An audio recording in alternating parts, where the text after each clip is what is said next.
Good morning students, myself Deepak Chande. आज हम अपना एमएससी फर्स्ट सेमेस्टर का जो आपका पेपर नंबर सेकंड है बेसिकली क्लासिकल मैकेनिक्स उसे शुरू करेंगे। तो क्लासिकल मैकेनिक्स को मैं जो आपका पहला टॉपिक उसको समझने से पहले थोड़ा सा हम ये चीज़ समझते हैं कि बेसिकली क्लासिकल मैकेनिक्स है क्या है आपके पास। तो अगर क्लासिकल मैकेनिक्स की बात की जाए, क्लासिकल मैकेनिक्स, तो आप लोगों ने अभी तक मैकेनिक्स के बारे में सुना था, ठीक है। तो मैकेनिक्स बेसिकली आपके पास क्या एक ऐसी ब्रांच है फिजिक्स की जिसमें हम जो पार्टिकल्स हैं उसके मोशन के बारे में स्टडी करते हैं। तो क्लासिकल मैकेनिक्स बेसिकली वही चीज़ है, लेकिन यहाँ पे क्या है या जो हम अभी तक मैकेनिक्स पढ़ चुके हैं, सबसे पहले जो मैकेनिक्स के बारे में इंट्रोडक्शन हमें दी वो किसने दी थी? सर न्यूटन ने दी थी। अब उन्होंने जो चीज़ इंट्रोड्यूस की थी उसमें हमने बेसिकली क्या चीज़ पढ़े? न्यूटन के लॉज पढ़े हैं। क्या आपने डिफरेंस न्यूटन्स लॉ पढ़े हैं? First law, second law, third law Newton's के बारे में पढ़ा है। मतलब वहां पे जो चीज हम पढ़ के आए हैं अभी तक, वो चीज क्या थी? बेसिकली जो आपका थ्योरेटिकल कंसेप्ट था उसको हमने समझा था। अब बेसिकली क्लासिकल मैकेनिक्स अगर मैं बोलूं क्या है, तो जो आपने मैकेनिक्स पढ़ी है, ठीक है, जो आप लोगों ने मैकेनिक्स पढ़ी है उसका मैथमेटिकल फॉर्मलाइजेशन जो है, मैथमेटिकल फॉर्मलाइजेशन जो है उसे हम बेसिकली क्या कहेंगे? Classical mechanics. उसे हम बेसिकली क्या नाम देंगे? Classical mechanics. मतलब आपके पास मैकेनिक्स कुछ अलग नहीं है, जो आपने थ्योरेटिकल कंसेप्ट न्यूटन ने हमें जो दिए थे उसके बारे में जो पढ़ा था उसको हम जो मैथमेटिकली एक्सप्रेस करते हैं बेसिकली वही क्लासिकल मैकेनिक्स है।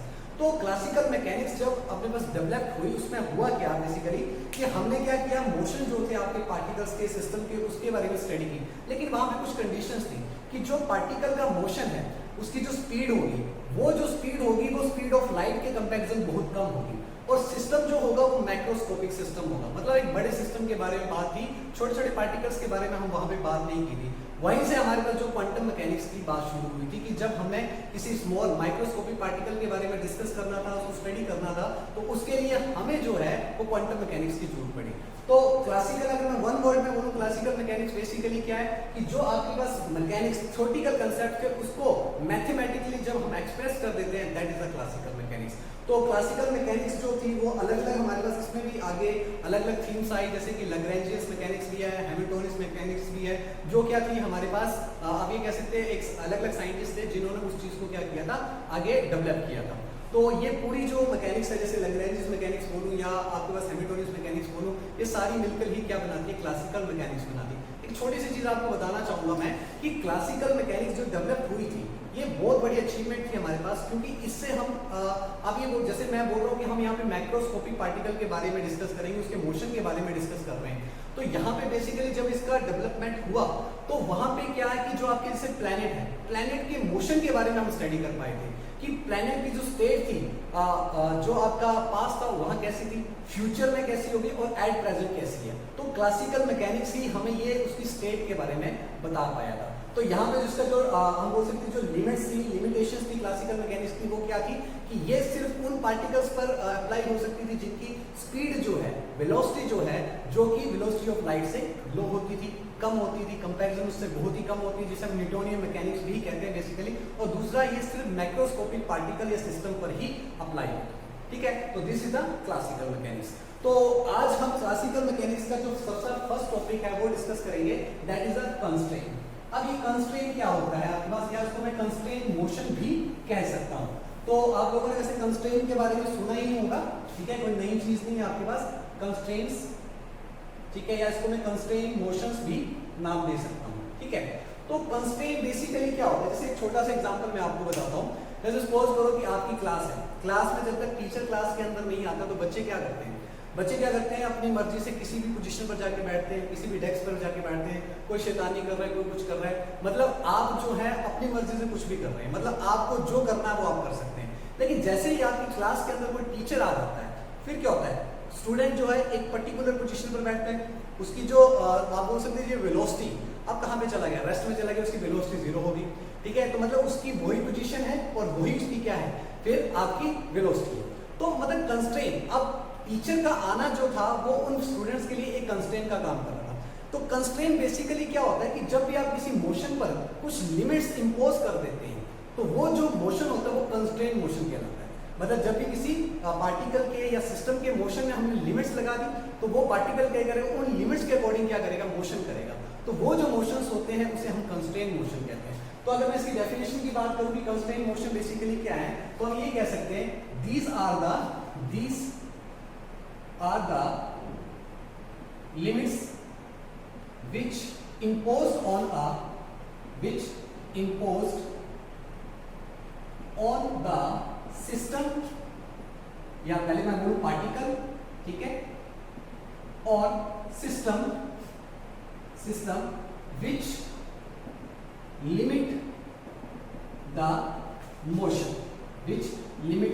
motion, अब ये जो हम कंडीशंस या लिमिट्स उस पर लगा रहे हैं वो उसकी पोजीशन पर भी लग सकती है, उसकी वेलोसिटी पर भी लग सकती है, या दोनों पर लग सकती है, ठीक है। these conditions या लिमिट, कंडीशन बोल सकता हूं या मैं क्या बोल सकता हूं, लिमिट बोल सकता हूं। क्या बोल सकता हूं, कंडीशन बोल सकता हूं या क्या बोल सकता हूं, लिमिट बोल सकता हूं, ठीक है। these conditions or limit may be applied on position or velocity or on both of the particle, ठीक है। तो ये जो आपकी कंडीशंस हैं, ये जो आपके पास क्या लिमिट्स है जो कि हम इंपोज कर रहे हैं किसी भी सिस्टम पर, किसी भी पार्टिकल पर, या तो उसकी पोजीशन पर होगा। जैसे अभी मैंने एक आपको छोटा सा एग्जांपल दिया बच्चों का, उस क्लास के अंदर जो बच्चे बैठे हैं तो उनकी पोजीशन क्या होगी, फिक्स होगी, उनकी वेलोसिटी फिक्स होगी, या हमने उन दोनों को क्या किया, उसकी पोजीशन भी फिक्स की और उसकी वेलोसिटी को भी फिक्स कर दिया। तो ये जो कंडीशंस हम उसके ऊपर अप्लाई करते हैं इसे ही बेसिकली हम क्या बोलते हैं, कंस्ट्रेंट बोलते हैं। अब बच्चों जो कंस्ट्रेंट होते हैं आपके पास, कंस्ट्रेंट जो बेसिकली क्या होते हैं, टू टाइप्स के होते हैं, मतलब जनरली हमारे पास टू टाइप्स के हैं, लेकिन आगे भी उसकी क्या कैटेगरी बनती है हमारे पास।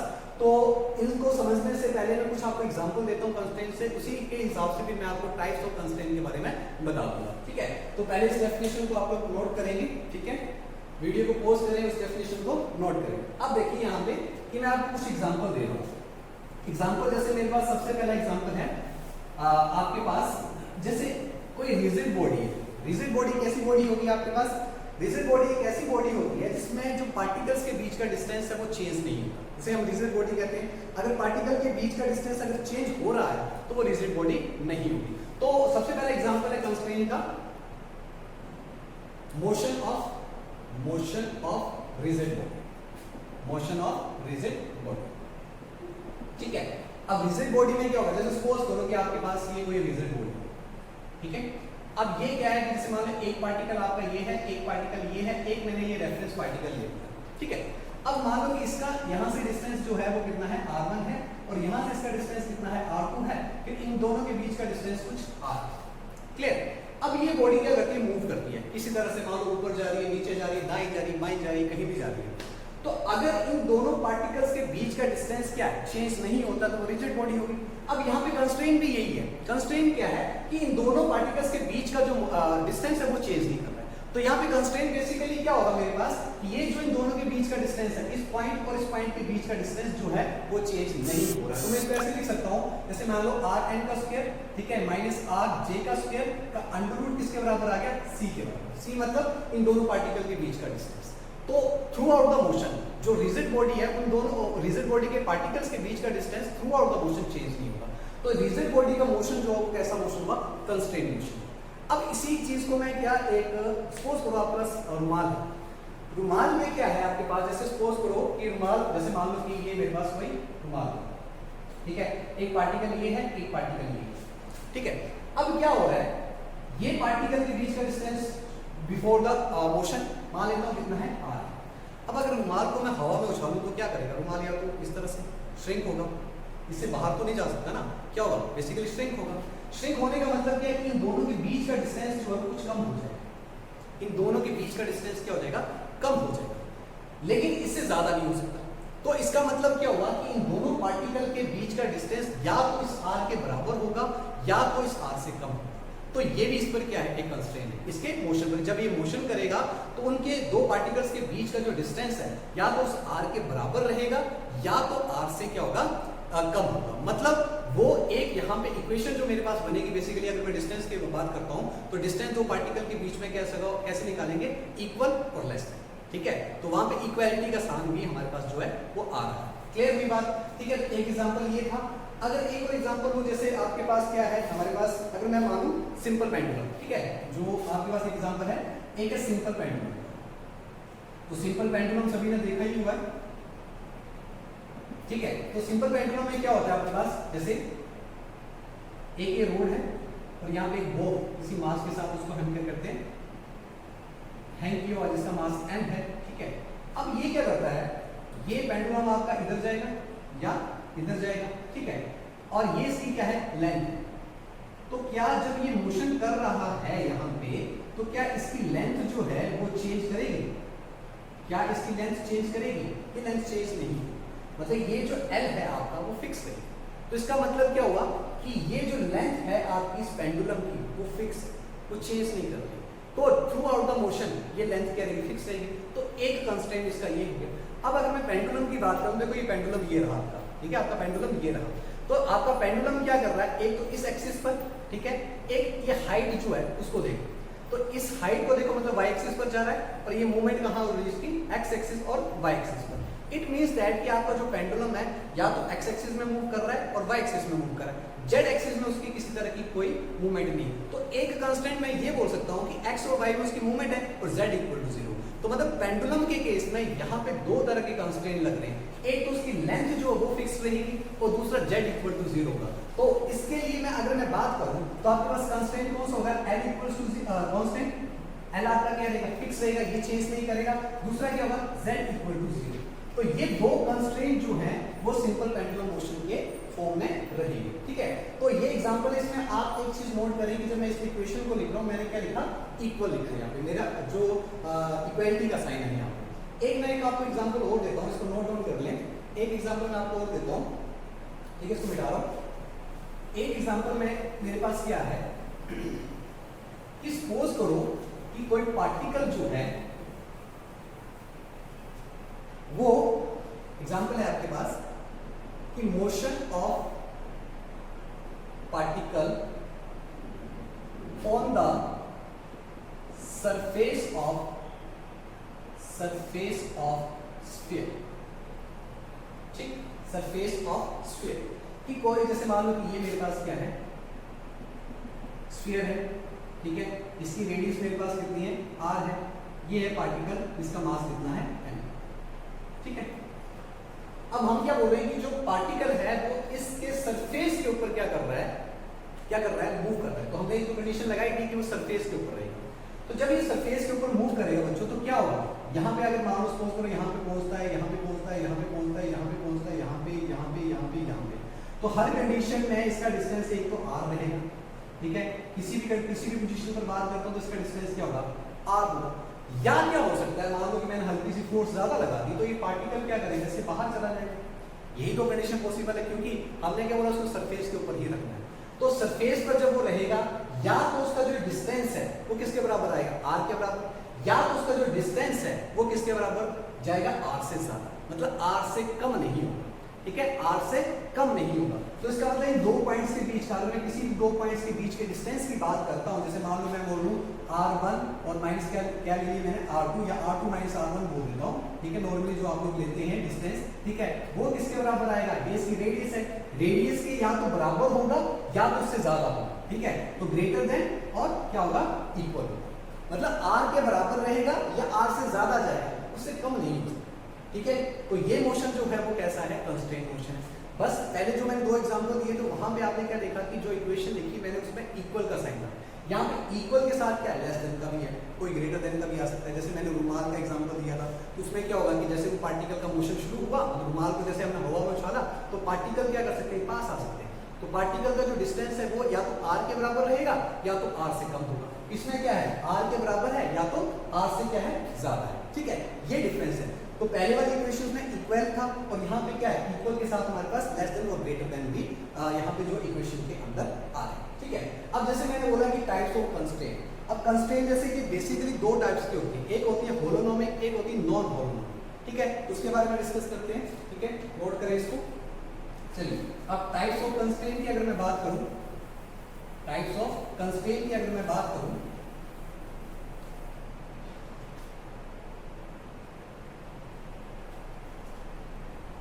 वीडियो चल रही है तो pose.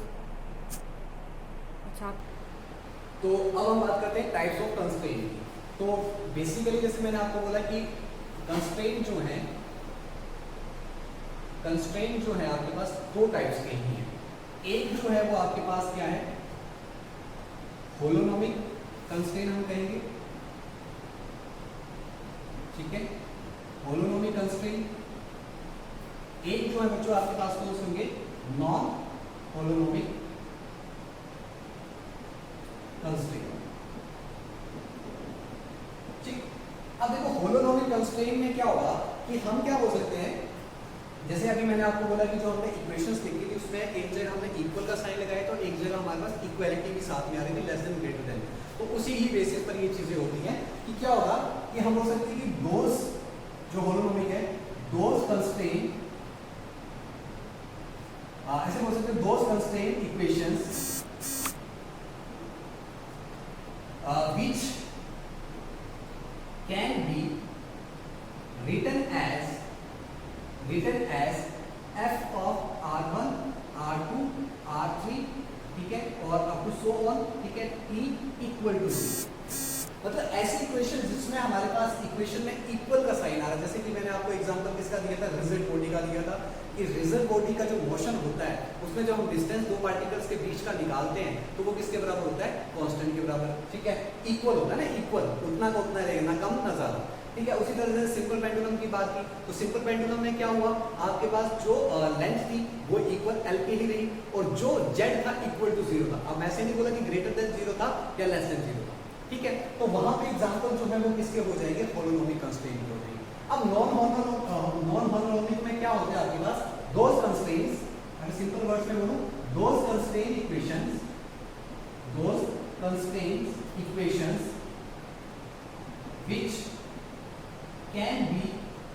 which can be written as, इसमें क्या होगा आपके पास, आपको सो और t लेस देन भी हो सकता है और ग्रेटर देन भी हो सकता है, ठीक है, इक्वल टू 0, ठीक है। चले आप इसको ऐसे भी लिखो, ठीक है, मतलब इसमें एग्जैक्टली 0 नहीं होगा या एग्जैक्टली किसी पर्टिकुलर वैल्यू के नहीं होगा, कम ज्यादा होगा, ठीक है। इसमें एक छोटा एग्जांपल एक और दे देता हूं, जिससे पहले तो मैंने एक स्फेरिकल सरफेस का दिया था, एक एग्जांपल आपको इसमें और दे देता हूं। जैसे सपोज करो कि आपके पास कोई कंटेनर है, ठीक है, कंटेनर में क्या है, गैस भरी हुई, कंटेनर में क्या है, गैस भरी हुई है। तो यहाँ देख लो उसको, जैसे मान लो कि ये मेरे पास कोई बॉक्स है, ठीक है, तो बॉक्स के अंदर हमने क्या रखा है, गैस को रखा है, ठीक है। तो इसमें क्या होगा, ये आपकी जेड एक्सिस मान लेता हूँ या एक्स एक्सिस मान लेता हूँ और ये क्या मान लेता हूँ, वाई एक्सिस कंसीडर कर लेता हूँ। अब मुझे क्या बताना है, पार्टिकल जो आपका गैस मॉलिक्यूल है उसके बारे में बताना है। तो जो गैस मॉलिक्यूल होगा उसकी पोजीशन कहाँ होगी, जैसे मान लो कि इसका अगर मैं लेंथ लेता हूँ, देखो यहाँ पे ये भी मैंने एल ले ली, ये भी मैंने क्या ले ली, एल ले ली, और ये भी क्या ले ली आपने, एल कंसीडर। तो उस पार्टिकल की जो लेंथ होगी, जैसे अगर मैं एक्स एक्सिस में बात करता हूँ, ठीक है, और थोड़ा सा क्लियर करना है उसको, एल एक्स ले लो, एल जेड ले लो और एल वाई ले लो, ठीक है। तो पार्टिकल की जो पोजीशन अगर मुझे डिफाइन करनी है तो मैं कैसे बोलूंगा, 0 less than equal to L X less than equal to कहाँ पे जाएगा, एल, एल मैक्सिमम उसकी वैल्यू है, ठीक है। उसी तरह 0 लेस देन वाई, ठीक है, लेस देन जेड और लेस देन। तो मैं बेसिकली क्या होगा कि पार्टिकल जो वो इनके बीच में ही रहेगा, इस बॉक्स के अंदर रहेगा, बाहर नहीं जा सकता ना, पार्टिकल इसके बाहर नहीं जा सकता। अब पार्टिकल यहाँ भी हो सकता है, यहाँ भी हो सकता है, यहाँ भी हो सकता है, वो डिपेंड करेगा कि कौन सी डायरेक्शन की तरफ जा रहा है, तो उसके अकॉर्डिंग उसकी एक्स वाई जेड की वैल्यूज होगी, ठीक है। तो बेसिकली क्या होगा, आपके पास जो कंस्ट्रेंट है, ठीक है, नॉन होलोनोमिक कंस्ट्रेंट में क्या होगा कि ये इक्वेशन जो है वो इक्वल 0 और लेस देन 0 के अकॉर्डिंग चलेगी, इसमें एग्जैक्टली 0 है, ठीक है, जहां पे आपको एक पर्टिकुलर वैल्यू मिलती है उसकी बात, ठीक है। अब ये बेसिकली तो दो हमारे पास क्या है, टाइप्स हैं आपके पास, होलोनोमिक और नॉन होलोनोमिक कंस्ट्रेंट की। अब इसके साथ हम एक और टाइप जो वो साथ में जोड़ते हैं। अब उसमें क्या होता है, अब आपके पास इसको नोट करेंगे,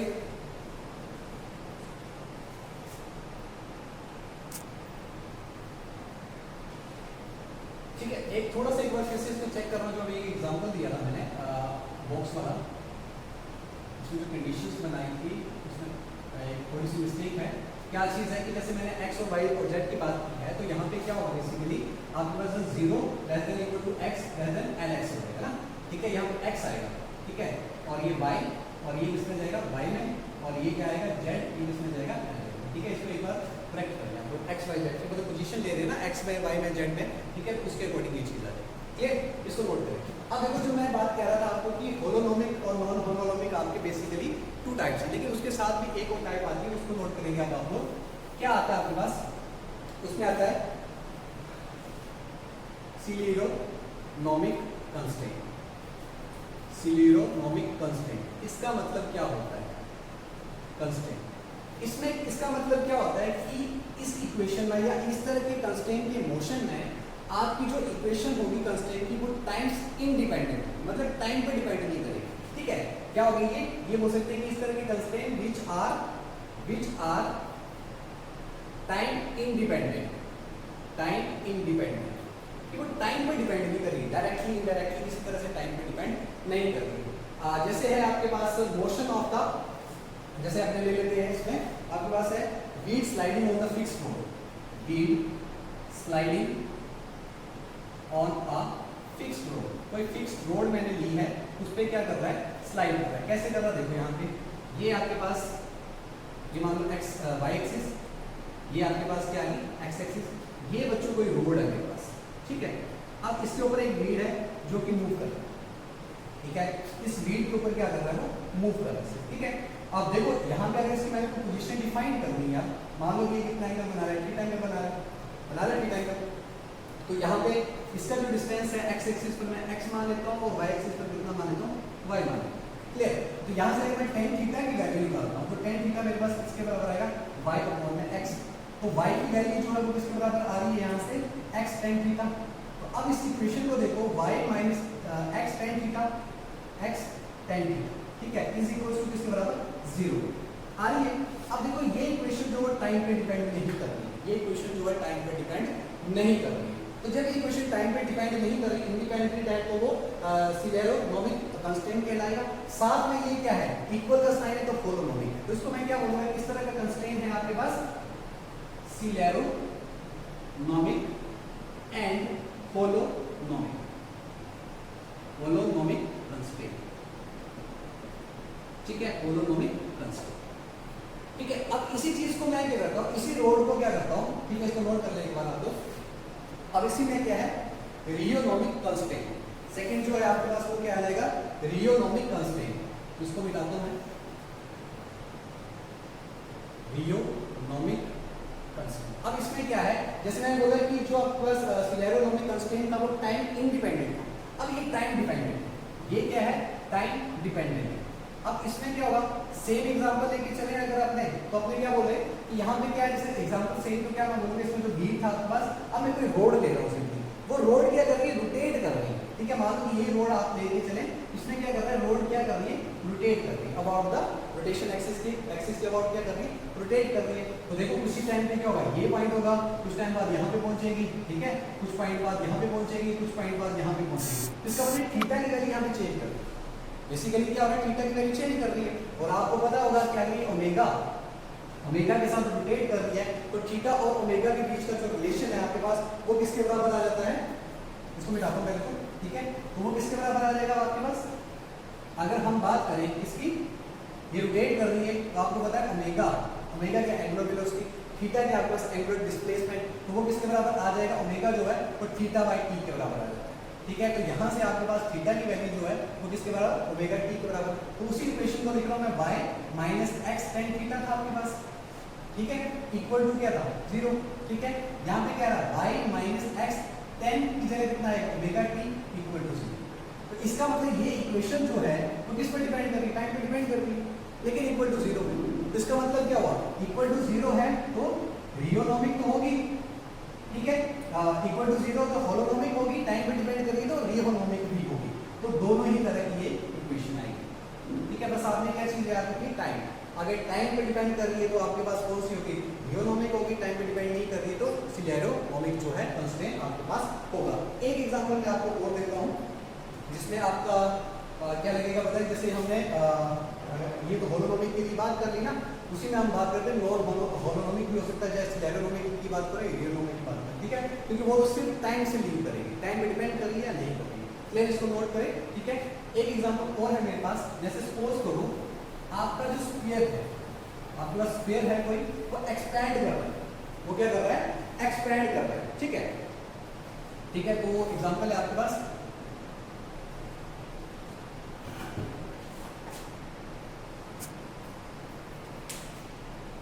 ठीक है। तो एक एग्जांपल और लेते हो, जैसे कि आपका जो पार्टिकल है,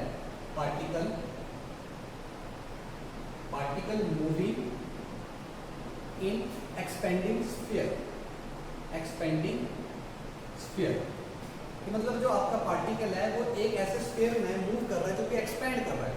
कारण कुछ भी हो सकता है कि किसी भी प्रोसेस के द्वारा वो क्या कर रहा है, एक्सपेंड कर रहा है। जैसे सपोज करो कि ये है आपके पास स्फीयर, ठीक है, इसकी रेडियस मैंने कितनी मान ली, r मान ली, ठीक है। तो आपको पता स्फीयर जो 3 डायमेंशनल है, इसका अगर मैं रेडियस की बात करूं तो आपके पास किसके बराबर आएगी, x square plus y square plus z square under root equal to किसके बराबर होगा, r के बराबर।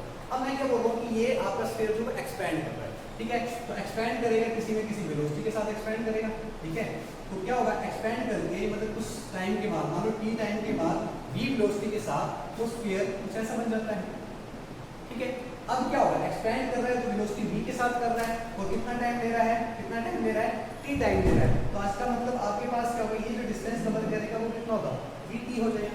तो इस स्फीयर का अब रेडियस जो होगा कितना हो जाएगा, r प्लस vt हो जाएगा, ठीक है। तो इसका मतलब जो पार्टिकल है, पार्टिकल मैं ये थोड़ी ना बोलूं कि इसके ऊपर है, पार्टिकल स्फीयर के अंदर है, ठीक है। तो इसका मतलब या तो पार्टिकल यहाँ हो सकता है, यहाँ हो सकता है, यहाँ हो सकता है, या यहाँ हो सकता है, ठीक है। तो इसका मतलब उसका जो डिस्टेंस है, डिस्टेंस की अगर मैं बात करूं तो maximum distance r plus vt है, लेकिन पार्टिकल का डिस्टेंस जो उसके बीच में हो सकता है या उसके इक्वल हो सकता है, ठीक है। तो इसका मतलब यहाँ पे अब जो सिचुएशन मेरे पास बनेगी, इसके अकॉर्डिंग जो x आएगा, x square plus y square plus z square under root जो है वो अब लेस देन आएगा या क्या आएगा, जैसे ये डिस्टेंस है, अब ये r प्लस vt हो गया, कितना हो जाएगा यहाँ पे, r प्लस vt हो जाएगा। अब इसकी वैल्यू जो है या तो इसके बराबर होगी या तो इससे कम होगी, ठीक है। तो ये वाला सही आपके पास आएगा, ठीक है। तो यहाँ पे जो कंडीशन देखो, अब क्या हो रहा है, यहाँ पे vt टाइम पे डिपेंड कर रहा है, इसका मतलब कौन सा हो गया, टाइम डिपेंडेंट जो है रियोनोमिक हो जाएगा। और यहाँ पे क्या कौन सा इक्वलिटी का साइन आ रहा है, इसका मतलब नॉन होमोनोमिक हो जाएगा। तो मतलब ये जो कंस्ट्रेंट होगा आपके पास रियोनोमिक एंड नॉन होलोनोमिक कंस्ट्रेंट जो है वो आपके पास, ठीक है बच्चों। तो ये था आपके पास कंस्ट्रेंट के बारे में। तो कंस्ट्रेंट बेसिकली कुछ नहीं है, क्या है कि जब भी आप किसी सिस्टम पर, किसी पार्टिकल पर लिमिट्स अप्लाई कर देते हैं तो वो जो मोशन होता है पार्टिकल्स का वो कंस्ट्रेंट मोशन हो जाता है। पार्टिकल की पोजीशन पर भी कंस्ट्रेंट लगाया जा सकता है, उसकी वेलोसिटी पर भी लगाया जा सकता है, उन दोनों पर भी लगाया जा सकता है। कंस्ट्रेंट का मतलब बेसिकली आप अपने दिमाग में एक चीज क्लियर करें, कंस्ट्रेंट का मतलब है कि कोई चीज जो फिक्स रहेगी। मतलब अगर जैसे हम पेंडुलम की लेंथ ले रहे हैं, पेंडुलम की लेंथ को हम क्यों बोल पा रहे हैं, बेसिकली एक रोड है तो रोड की लेंथ तो चेंज नहीं होगी। अगर सपोज करो वहीं पे मैं एक स्प्रिंग लगा देता तो स्प्रिंग में क्या होगी, उसकी लेंथ चेंज हो जाएगी, तो अब वहां पे कंस्ट्रेंट नहीं रहा, ठीक है। अब कंस्ट्रेंट किसी दूसरे तरीके से हम वहां पे अप्लाई कर सकते हैं, जैसे वो एक्स वाई में मूव कर रहा है, जेड में मूव नहीं कर रहा, तो कंस्ट्रेंट क्या हुआ, जेड इक्वल टू 0 हो गया। तो कंस्ट्रेंट का मतलब क्या है कि किसी तरह की कंडीशन वहां पे रहेगी। जैसे रुमाल वाला केस लिया था, जैसे मैंने स्फीयर का केस लिया कि स्फीयर के ऊपर पार्टिकल मूव कर रहा है, यहाँ पे पार्टिकल उसके अंदर था, ठीक है। तो पार्टिकल अंदर है या बाहर है, उसके अकॉर्डिंग उसकी इक्वलिटी के साइन जो वो चेंज होते हैं। तो कंस्ट्रेंट एक सिंपल सा मतलब है कि जब हमने उस पर क्या कर दिया, एक लिमिट जो है वो लगा दिया। तो आज का टॉपिक है बच्चों कंस्ट्रेंट, इसे आप ध्यान से देखेंगे, ध्यान से पढ़ेंगे। तो मिलते हैं नेक्स्ट लेक्चर में, थैंक यू।